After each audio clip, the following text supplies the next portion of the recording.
is NBC Palm Springs. Good evening. Thank you so much for joining us tonight. I'm Sarah Sanchez. We begin with the newest phased plan to reopen for business in the wake of the coronavirus pandemic. And remember, we're still in the middle of it. But as far as business goes, the service industry took the hardest hit, especially salons, gyms, and movie theaters. All places where people have close and personal contact with have been affected, including churches and other places of worship. Daytona Everett shows us the 3 phases of this new plan. Hope. That's what Riverside County officials are trying to provide for suffering businesses and people with a 3-phase reopening plan. Timing is based upon seeing our number of cases have slowed down recently. We see our hospitalizations have also decreased. In a letter addressed to the state, the county outlined these dates. September 8th, phase 1 would allow dine-in restaurants, places of worship, and non-essential offices to resume services. September 22nd, phase 2 would allow wedding receptions, group meetings, and indoor shopping malls. October 6th, phase 3 would give the green light for gyms, movie theaters, and bars. Now, these dates are quickly approaching. Do you think we're actually ready for them?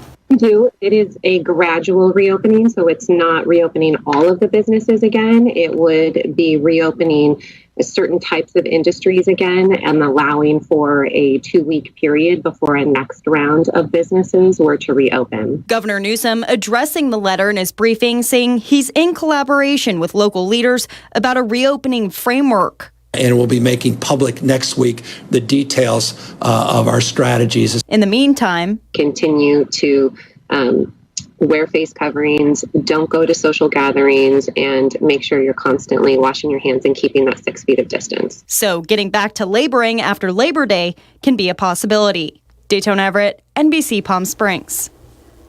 It's the first day of school for students with Desert Sands Unified School District, and there was a couple of glitches this morning. Apparently, too many people on the server caused a systems outage. Some parents say they couldn't even log into email, couldn't access Zoom meetings with teachers, or access the parent portal, which gives information like student schedules. We talked to the district to find out what went wrong. So there were some issues with our connectivity early in the day. We had a little bit of a server overload that was taken care of. We moved forward, and there was a power outage out in the valley here, so that certainly impacted it as well.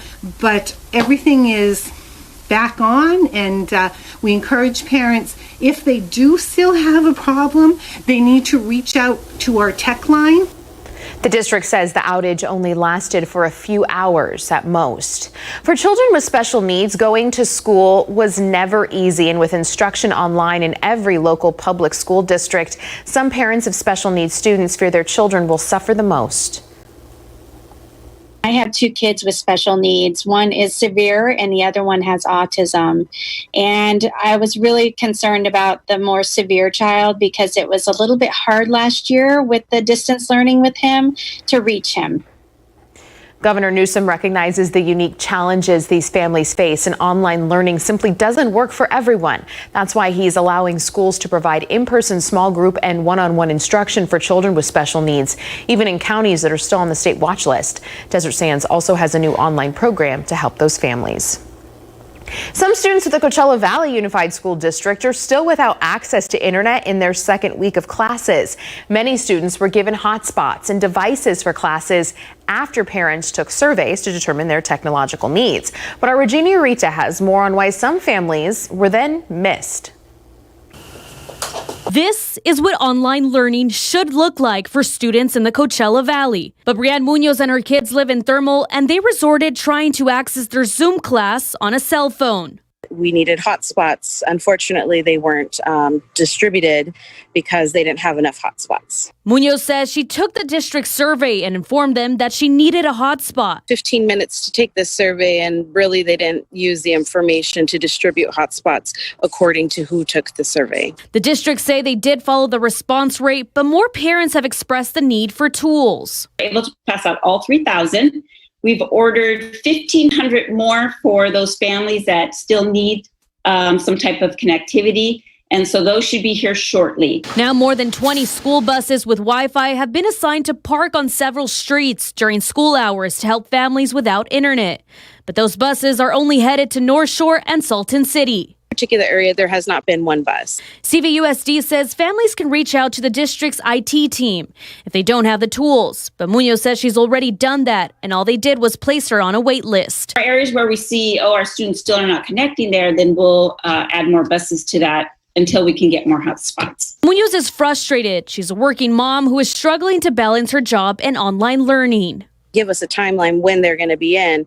And right now, for the students that can't connect to the internet, they have no plans or they're not doing anything for their education.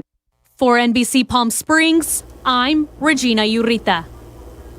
This is a live look now at our Agua Caliente Casino cam in downtown Palm Springs. On this Wednesday night, we're going to send things over to NBC Palm Springs Chief Meteorologist Mike Everett. He's got a look at our forecast after a really hot Wednesday. Mike. Sarah, it was a very hot day. In fact, we broke records once again. I'll give you the details on that coming up in just a moment. I want to give you a look at the big picture. We continue to not only be hot, but we're also humid as well. Dew points running once again in the 60s today. Minimum relative humidity got down to about 20% today, right in the heat of the afternoon. We are firmly in monsoon season right now. Take a look right now. This is live radar. I've got that on a 1-hour loop. You can see all of that moisture circulating around that ridge of high pressure. We saw some of that moisture move into our area earlier this afternoon. In fact, up in the Yucca Valley, a very impressive cumulus cloud dropped about an inch of rain in very short order. It did prompt a watch that was in place there, aerial flood advisory, that has been allowed to expire. Now, the big thing that we're looking forward to, and you know what?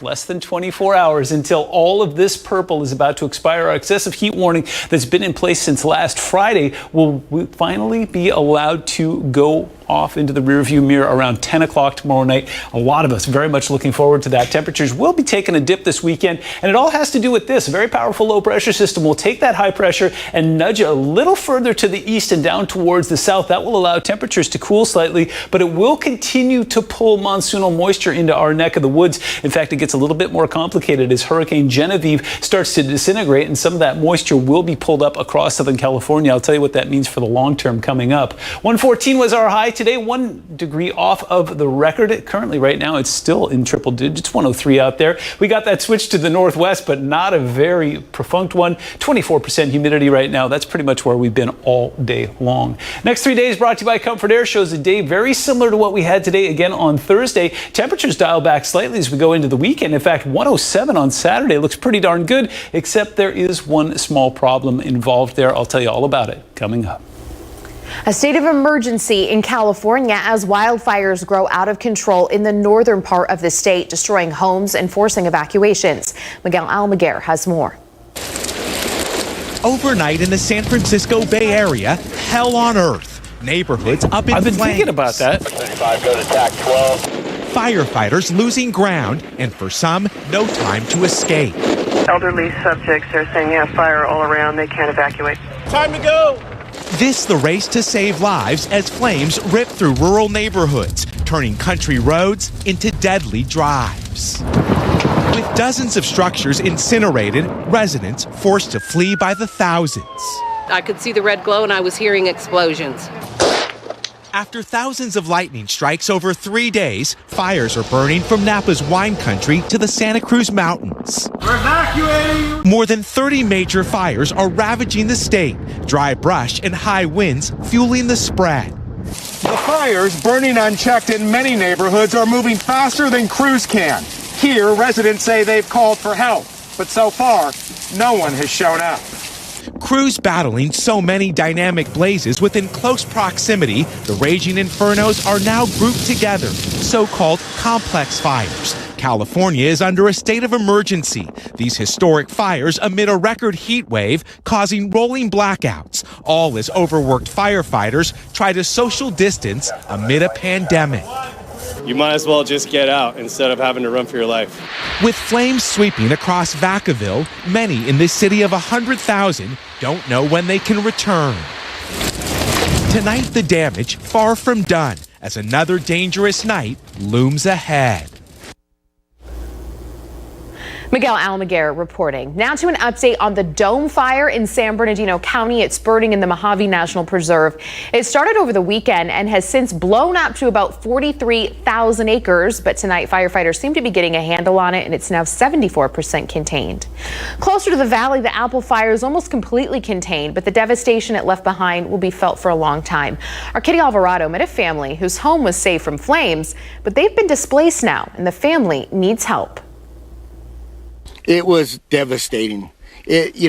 We've had fires over the years, but not like this one. Brad Tuttle and his family had a close call during the Apple Fire. This is video of firefighters fighting back the flames that were about to destroy their home in Banning. It was scary. We left, got out of here, because as you can see, this is my backyard, and it burnt right up to my house, and I didn't know if we were going to have a house again. The fire has destroyed over 33,000 acres and several homes. Fortunately, firefighters saved their home. If it hadn't been for them up here, we would have lost everything. While their home doesn't look damaged, it is. It has severe smoke damage, and power outages caused by the fire took out their air conditioner. This travel trailer has been home for him, his wife, 2 daughters, and dog for nearly 3 weeks. Made this in the home for a dinner table and all that.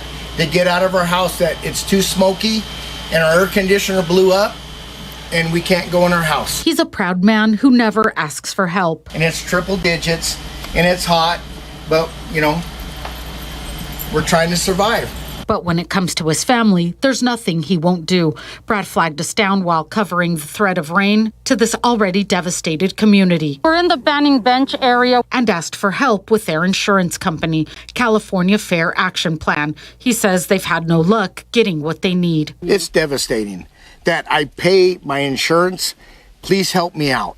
That's all I'm saying. Please help me out. We reached out to their insurance company, too.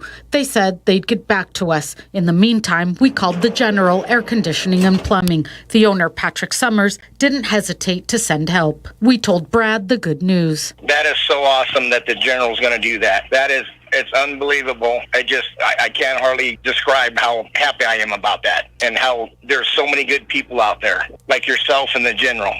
Thank you. Thank you. In Banning, Kitty Alvarado, NBC Palm Springs. Coronavirus coverage brought to you by East Valley COVID-19 testing site, serving residents of eastern Coachella Valley. Here are the latest COVID-19 numbers for Riverside County and the Coachella Valley. 430 new cases were reported in the county, 90 of those from the Coachella Valley. There were 4 new deaths in the county, and they were all from our valley.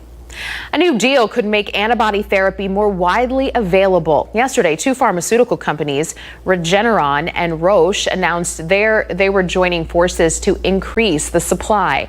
But the therapy is still in trial. Researchers are looking at how it works as a treatment for the virus and if it could help prevent infection. If the drugs are approved, yesterday's deal would increase the amount of the antibody therapy available.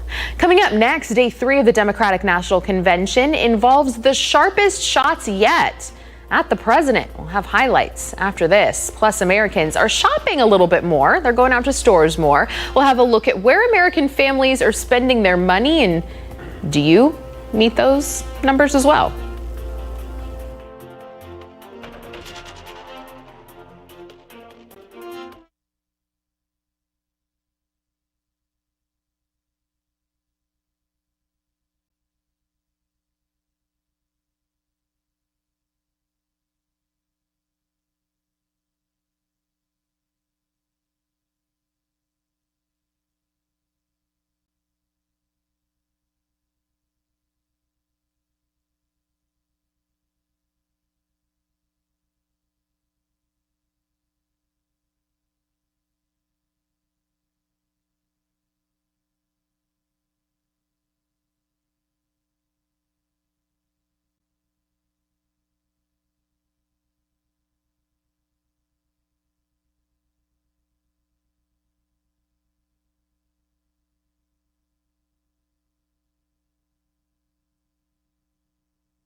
The Supreme Court will hear arguments on the future of Obamacare on November 10th, a week after the presidential election.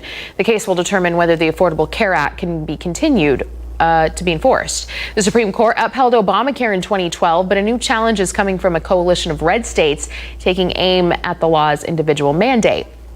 The court will issue its decision by mid-July 2021.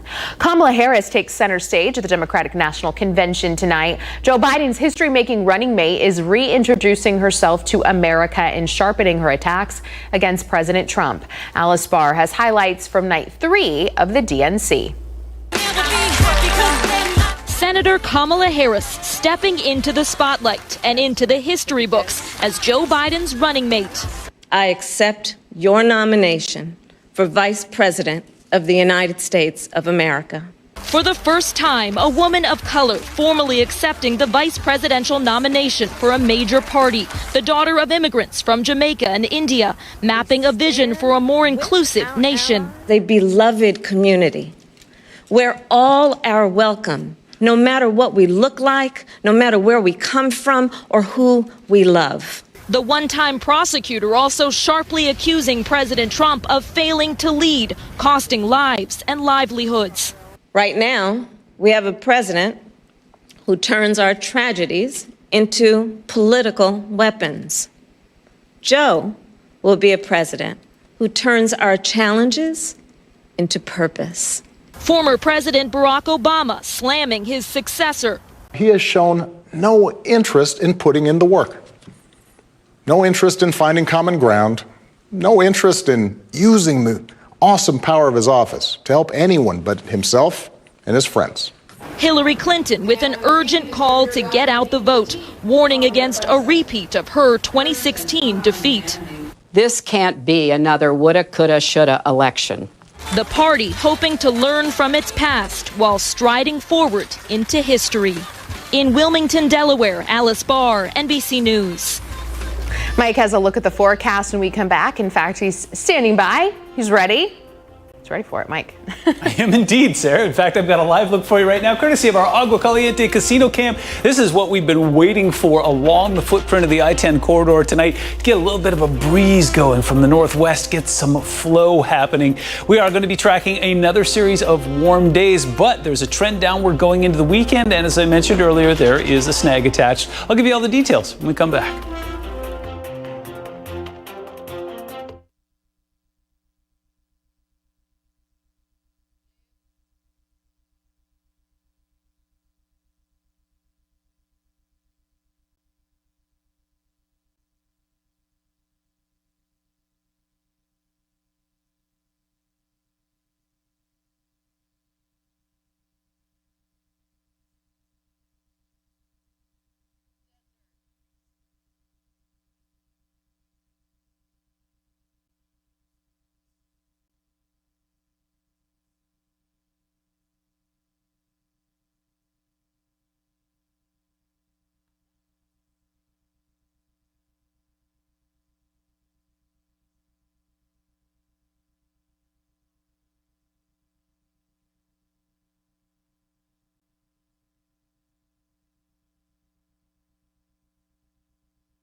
Welcome back. Another gorgeous live look. This one courtesy of our newest Walter Clark cam on 111 there. Not a whole lot going on in the way of traffic, but you can see as you look off into the distance there towards Eisenhower Mountain that just the air is once again thick out there. It's got that August feel to it. We're going to make some changes as we go into the weekend. I was telling you about that before we went into the commercial break. Let's dive in. Here's what we did today. I showed you this already, but I'm going to show it to you again because it makes a great starting point for our conversation. 114 today. Hot, not record heat. 1946 is when we were 115. One thing I want you to notice, days are getting shorter, so records, even for this time of year, are not up in that 120 zone. That's a sign that fall is right around the corner. Now, this is the part that we couldn't fix. We did this once again. Our overnight low. Picture that for a second. Overnight low was 90 degrees. 78 is the 30-year average for this time of year. 61 is the record set back in 1956. So yet, once again, we broke records, but they weren't daytime records. They were overnight records, and it wasn't just us. This was pervasive. We hit 90. Old record for today's date, 86. Riverside. You go into the Inland Empire, they were warm 75. Their old record was 73. And even along the coast, Newport Beach was 72, which is delightful, by the way, but their old record was 70. And we didn't have to go very far back into the record books to find that either. 2012, 2013, 2018, the climate is warming, my friends, and we have proof. Speaking of which, that excessive heat warning will expire tomorrow night at 10 p.m. That's less than 24 hours from now. So we have something to look forward to there. We saw some of those preliminary numbers earlier. I'll show you the whole thing in a moment.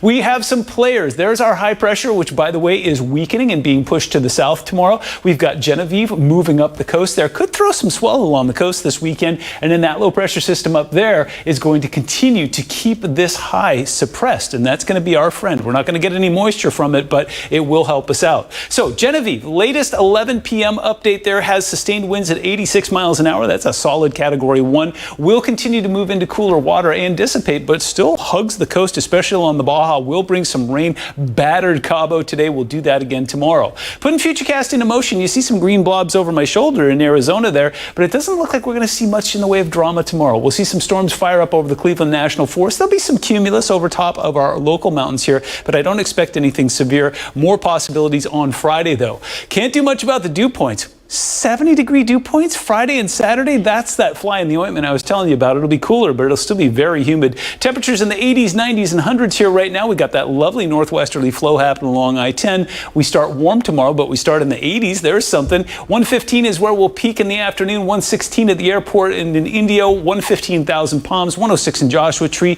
and 83 in Big Bear. Your Comfort Air 7-day forecast shows slight cooling as we go into the weekend, but there will be that increased humidity, so there's that. A ridge of high pressure will become stronger next week. We're back in the 1-teens again starting Tuesday.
After suffering the biggest slump in 7 years this April, retail sales are on the rebound. The big spending was seen on electronics, probably for back to school, iPads and such, gas, clothing, and bars and restaurants. Experts don't think it's time to celebrate just yet, though. They say the additional $600 a week for unemployment benefits helped drive that spending up. Those expired at the end of July, and economists say that could stall the uptick in spending. The back-to-school shopping season is, of course, off to a slow start. 60% of students are starting school remotely. Walmart and Target say they found families are delaying purchases. Laptops, tablets, and home office furniture sold well for Walmart. Basic school supplies, though, just didn't. Stakes are high for the big box stores. The July-August shopping months are typically the second most important sales period. Yeah, you can tell when you look at the stores, like the shelves fully stocked. The hotel industry says it's facing a default disaster. 25% of hotels are at risk of foreclosure. Officials representing the hotel industry say tens of thousands of hotel jobs are at risk if federal aid isn't granted. The hotel industry has lost nearly 5 million jobs since February, with the economic impact on the industry being 9 times greater than the September 11th attacks. Sports is up next, so stay with us.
It's like ripping.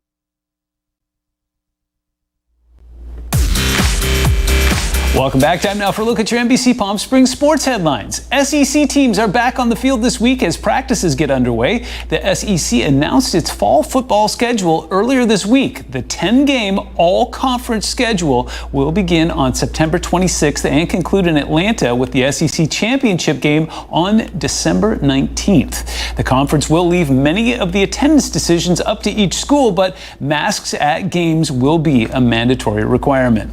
And while SEC practices are underway, Notre Dame is pressing pause on football practices. That's due to a number of positive COVID-19 tests on campus. The school has already moved from in-person to virtual classes after over 200 positive tests since August 3rd. 2 of those were reported among football players. Notre Dame is an independent school in football, but many are speculating that they could join the ACC.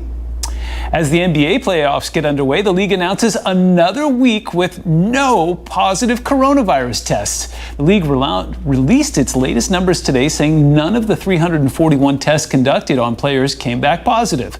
The NBA playoffs began with the 16 remaining teams on Monday. The 104th running of the Indy 500 will take place Sunday, live right here on NBC Palm Springs. 33 drivers will take to the track in search of the trophy. However, this year's race will look a little different. After weeks of back and forth, the race will be held with no fans in the stands. But that won't take away from the excitement of the race. Tune in Sunday at 10 a.m. right here on NBC Palm Springs. That's going to do it for sports. We'll be right back. All the curse.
A 3-year-old boy's birthday parade proves one person's trash truly is another's treasure. A garbage truck parade pulled up in front of Camden's Portland home. There was a bin filled with presents for Camden. It wasn't actually trash though. These were real presents. As you may have guessed by now, he loves the garbage trucks and the people who drive them. Camden's mom says he always runs to the door when the trash trucks come and the drivers stop and talk with him, which is pretty common. I feel like a lot of little kids, a lot of little boys, they love it and it's so cute. But this is a unique birthday party indeed. So I grew up as a member of the Tonka generation. A lot of my toys were Tonka trucks, and to this day, when the garbage or the recycling truck pulls up front, I watch, and that thing where it just does that mechanical arm is still just fascinating. Still a little boy at heart. Have a good night. We'll see you tomorrow.